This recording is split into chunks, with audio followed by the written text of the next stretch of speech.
Hello दोस्तों, जिन बच्चों का semester one FYUGP semester one में एग्जाम अभी चलने वाला है विनोबा यूनिवर्सिटी में, तो विनोबा विश्वविद्यालय में जिनकी परीक्षा होने वाली है इंटरप्रेन्योरशिप की, तो 2 मॉडल सेट हमने जारी कर दिया है कॉमर्स वर्ल्ड हजारीबाग के चैनल पर। अगर आप नहीं देखें तो प्लेलिस्ट में जाके जरूर देखिए। आज हम लोग मॉडल सेट 3 लेकर आ रहे हैं, कुछ इंपॉर्टेंट क्वेश्चन लेकर आ रहे हैं। और मॉडल सेट 3 का मतलब तीसरा सेट जो इंपॉर्टेंट क्वेश्चन का कलेक्शन है। अगर तीनों सेट कर लेते हैं तो आपको ETP में ज़्यादा टेंशन लेने की आवश्यकता नहीं है। क्वेश्चन इससे बाहर नहीं आएगा, क्वेश्चन इसी के अंदर आएगा, क्योंकि ये जो क्वेश्चन है ना वो प्रीवियस ईयर का क्वेश्चन है, जो पिछले साल विनोबा भावे विश्वविद्यालय में ही पूछा हुआ है ETP सब्जेक्ट में। तो इसलिए हम लोग प्रीवियस ईयर क्वेश्चन को उठाकर एक कलेक्शन लेकर आए हैं। इससे बाहर क्वेश्चन नहीं जाएगा, आप इसको अच्छे से तैयार कर लेंगे तो आपको फायदा मिलेगा। तो चलिए स्टार्ट करते हैं। और वीडियो को अच्छा लगे वीडियो अगर तो अपने दोस्तों को शेयर कर दे और सब्सक्राइब जरूर कर दे, ताकि आपको सारे वीडियो का नोटिफिकेशन मिलता रहे। सबसे पहला क्वेश्चन है, इकोनॉमिक डेवलपमेंट क्या है?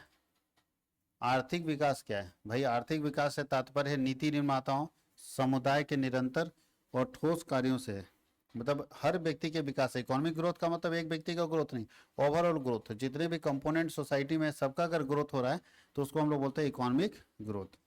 इंटरप्रेन्योरशिप क्या है?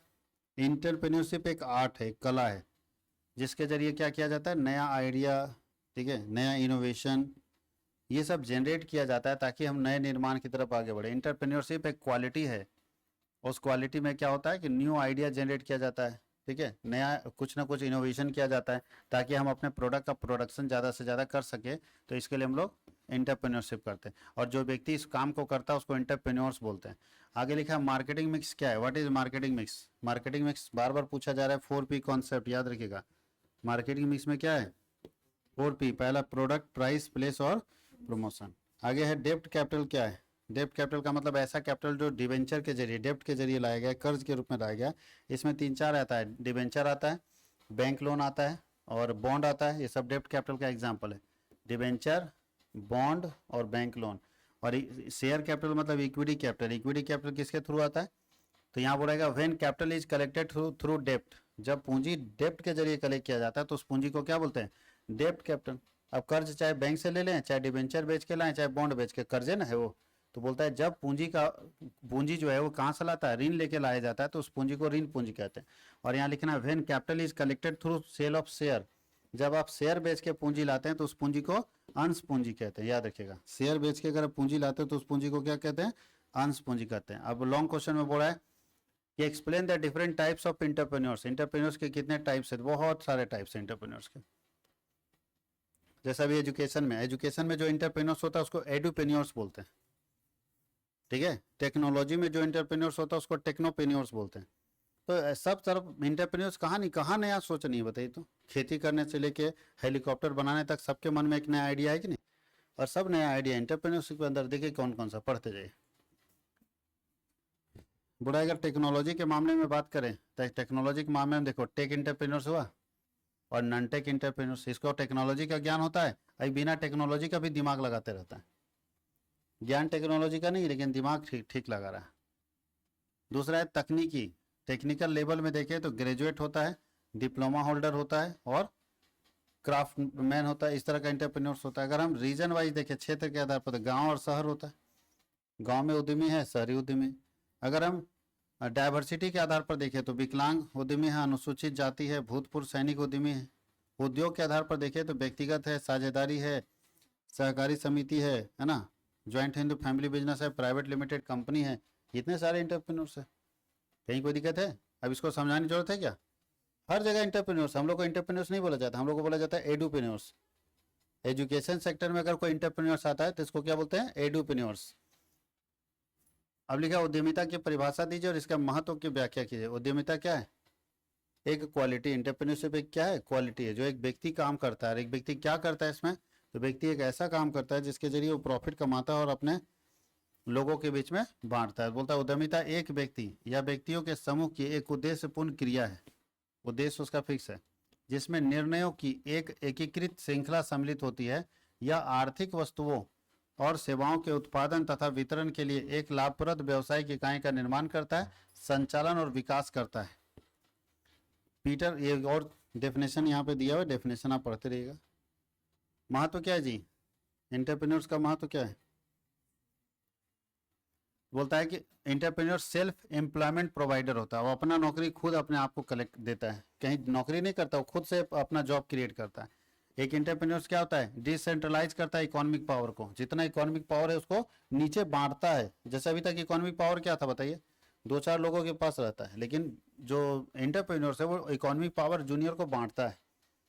नहीं समझे, बड़ी बड़ी कंपनियों में पैसा का जो लेन देन है ना एक जगह से होता है, और छोटी छोटी कंपनियां जो एंटरप्रेन्योर्स है वो अपने पावर को क्या करता है, बांट रहा है, बढ़ावा दे रहा है। उसके बाद क्या लिखा है, नए उत्पाद और आविष्कार को ज़्यादा बढ़ावा देता है एंटरप्रेन्योर्स।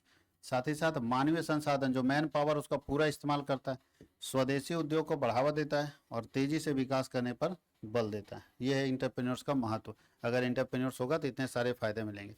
संस्थागत वित्त और पट्टा वित्त में अंतर स्पष्ट कीजिए। इंस्टीट्यूशनल फाइनेंस और लीज फाइनेंस में क्या अंतर है। इंस्टीट्यूशनल फाइनेंस का मतलब जो इंस्टीट्यूशन हमको देता है, जैसे बैंक देगा, LIC देगा, HDFC देगा, ICICI बैंक देगा, इंश्योरेंस कंपनी से मिलेगा। तो जब कोई संस्था हमको लोन देती है तो उसे हम लोग क्या बोलते हैं, इंस्टीट्यूशनल फाइनेंस। क्या बोलते हैं, याद रहेगा सबको। और लीज फाइनेंस क्या होता है, तो लीज फाइनेंस के लिए हम लोग पढ़े रहते हैं, इंस्टीट्यूशनल फाइनेंस का पढ़ लीजिएगा सब। देखो लीज फाइनेंस क्या होता है,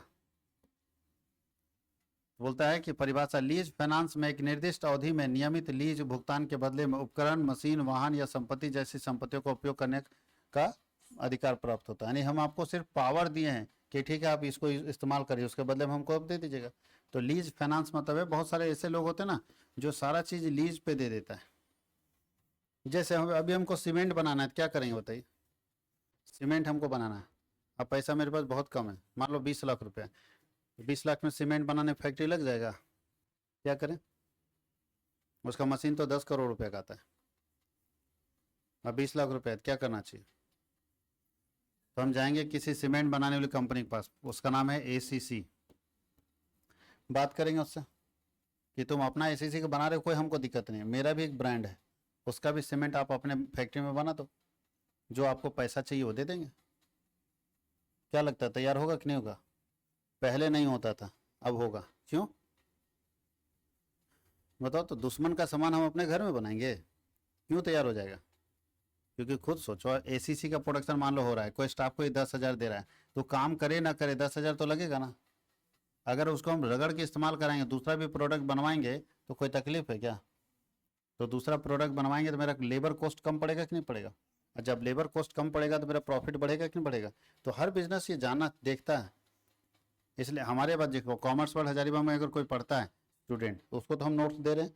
अगर कोई दूसरे कोचिंग में पढ़ता है और दूसरे कॉमर्स के टीचर हमसे बात कर ले, सतीश सर आपसे नोट्स हमको चाहिए, हम देने के लिए तैयार हैं। क्योंकि अगर 50 बच्चा उनके पास है और 50 नोट्स मेरे पास जा रहा है तो मेरा कॉस्टिंग कम पड़ रहा है। कॉस्टिंग क्या हो रहा है, कम पड़ रहा है, और हमारा अर्निंग बढ़ रहा है। तो क्या दिक्कत है, बिजनेस में दुश्मनी नहीं रखा जाता है। उसी कैपिटल को क्या बोलते हैं, लीज फाइनेंस। हम सारा चीज लीज पर ले रहे हैं।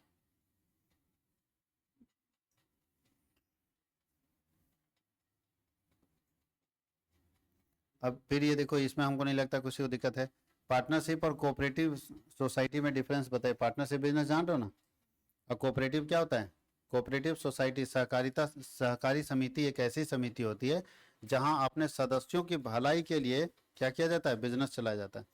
कोऑपरेटिव सोसाइटी एक ऐसा सोसाइटी है जहां पे अपने सदस्यों की भलाई के लिए किसी बिजनेस को चलाया जाता है। सदस्यों की भलाई के लिए अगर कोई बिजनेस चलाया जाता है तो उस बिजनेस को हम कोऑपरेटिव सोसाइटी के नाम से जानते हैं। इसका पर्पस होता है कि सब लोग एक जगह पैसा जुगाड़ करते हैं और बिजनेस चलाते हैं, और वहाँ से जो प्रॉफिट लॉस होता है उसको सारे सदस्यों में क्या करते हैं, बांट देते हैं। वैसे ये प्रॉफिट के लिए काम नहीं किया जाता है, अपने सदस्यों के भलाई के लिए किया जाता है। तो ऐसे संस्था को कोऑपरेटिव सोसाइटी कहते हैं। ये भी बिजनेस ऑर्गेनाइजेशन अगर पढ़े हैं तो ये भी आपको BO में बहुत अच्छे से मिलेगा, पढ़ चुके होंगे कोऑपरेटिव सोसाइटी। तो यहाँ पे हम ज़्यादा नहीं, सिर्फ क्लास क्वेश्चन को हिंट कर दे रहे हैं, पार्टनरशिप का है, कोऑपरेटिव सोसाइटी का। और लास्ट क्वेश्चन है, इनोवेशन क्या है और इसका महत्व बताइए। तो इनोवेशन का मतलब होता है नया निर्माण। नया निर्माण क्या लगता है, नया निर्माण का मतलब होता है, इनोवेशन का मतलब होता है जो इस दुनिया में पहले नहीं हुआ उसको ढूंढना और एक नया आइडिया लाना, एक नया कॉन्सेप्ट लाना। ठीक है, जैसे यहाँ क्या है, इनोवेशन रेफर्स, इनोवेशन के अंदर क्या किया जाता है, innovation refers to the creation, to the development और इम्प्लीमेंटेशन ऑफ, या तो नया आइडिया क्रिएट करो, उसको डेवलप करो और उसको लागू करो। 3 स्टेप, पहले क्रिएट करो, फिर उसको डेवलप करो और फिर उसको लागू करो। क्यों? अच्छा, किसके ऊपर? तो प्रोडक्ट का, प्रोसेस का, सर्विस का, बिजनेस मॉडल्स का, आप किसी का कर सकते हो। या तो आप आइडिया जनरेट करो प्रोडक्ट का कि सामान नया कैसे बनना चाहिए, प्रोसेस का भी आप आइडिया जनरेट कर सकते हो काम कैसे करेंगे, आगे सर्विस का भी आइडिया जनरेट होता है कि हम सर्विस कैसे प्रोवाइड करेंगे, और क्या लिखा हुआ है, बिजनेस मॉडल का भी जनरेट होता है। तो आप इनोवेशन इन सारे चीज़ों में कर सकते हो। किस किस में कर सकते हो फिर से बताओ? प्रोडक्ट में, प्रोसेस में, सर्विस में और बिजनेस मॉडल्स में। ये जगह पे हम क्या कर सकते हैं? 3 काम कर सकते हैं, creation, development and implementation of innovative ideas. आगे लिखा है कि इंपॉर्टेंस क्या है, तो भाई ड्राइविंग इकोनॉमिक ग्रोथ। अगर आप चाहते हो इकोनॉमिक ग्रोथ तो फिर अगर चाहते हो, मान लिया जैसे हम ही लोग का अगर देखें, कोई अगर डेवलपमेंट नहीं करेंगे, कोई इनोवेशन नहीं करेंगे, तो होता क्या कि अगर कोई 40,000 कमा रहा है तो 40,000 ही कमा रहा है। देख लीजिएगा, दुकानदार अगर दुकान चला रहा है ना और उसका दुकान से 30,000 आ रहा है तो एकदम 30,000 के आसपास में हर महीना कमाएगा, बढ़ने का प्रयास नहीं करेगा। लेकिन अगर वो इंटरप्रेन्योर्स है तो ग्रोथ के बारे में सोचेगा, समझ गए? क्योंकि कुछ नया दिमाग जरूर लगाएगा और अपना ग्रोथ करेगा। दूसरा क्या है? कॉम्पिटिटिवनेस। वो कॉम्पिटिटिव जो पावर है ना वो बढ़ाने का प्रयास करेगा। अगर वो इंटरप्रेन्योर्स है तो उसको लग रहा है कि हमको कुछ इनोवेशन करना है और कुछ हम अपने आगे बढ़ेंगे ताकि जो कंपटीशन मेरे से करने वाले लोग हैं वो पीछे हो जाए। तो कॉम्पिटिटिवनेस भी एक कारण है। आगे क्या है? मीटिंग इन्वॉल्विंग या इवॉल्विंग कस्टमर्स नीड। ये लोग हमेशा कोशिश करता है कि जो कस्टमर का जरूरत है उसको पूरा कैसे करेंगे, इस पर काम करता है। तो इस पर काम करने के लिए क्या चाहिए? इनोवेशन चाहिए ना। सोचिएगा तब ना, बताइए कस्टमर का जरूरत क्या है, वो भी आपको ढूंढने में टाइम लगेगा, वो भी आसानी से ढूंढ नहीं पाएगा। आगे लिखा क्या? Solving societal challenges. जो समाज में चैलेंजेस आ रहे हैं, जैसे जलवायु परिवर्तन आ रहा है, स्वास्थ्य देखभाल, गरीबी आ रहा है, संसाधन की कमी आ रही है। अब देखिए ग्लोबल वार्मिंग से कैसे हटाएंगे, बचाएंगे? हेल्थ इशू जो आज लोगों के साथ आ रहा है उसको कैसे ठीक करेंगे? तो जो इंटरप्रेन्योर्स होता है ना वो इसमें भी अपना दिमाग लगा रहता है। अभी हेल्थ इशू हो रहा है ना, सब मोटापे के शिकार हो रहे हैं। अब उसको मान लो आने वाले समय में सबको फिट रहना है तो लोग ऐसा ऐसा मतलब दवा बना रहा है, ड्रिंक्स बना रहा है कि आप पियो और फिट हो जाओ, और आराम से बेच रहा है कि भैया ये चीज़ तुम पियोगे तो ठीक हो जाओगे, फिट हो जाओगे। तो जो लग रहा है कि ये प्रॉब्लम क्रिएट हो रहा है उसको उस क्या कर रहा है, वो बढ़ा रहा है, उसको चेंज कर रहा है, इनोवेट कर रहा है। तो जो प्रॉब्लम आएगा समाज में तो उसका सॉल्यूशन ढूंढा जाएगा। और क्या करेगा? Encouraging entrepreneurship. ये लोग इंटरप्रेन्योरशिप को इनकरेज करता है कि ज़्यादा से ज़्यादा इंटरप्रेन्योर्स आए, क्योंकि जितना ज़्यादा इंटरप्रेन्योर्स आएंगे उतना ही नया आइडिया मार्केट में आएगा। और जितना नया आइडिया, अच्छा किसी इंटरप्रेन्योर्स के आने से हमको कोई लॉस है क्या? एक और टीचर आ गए ऑनलाइन में, उससे अपने को लॉस है क्या? नहीं है, उससे अपने को कोई लॉस नहीं।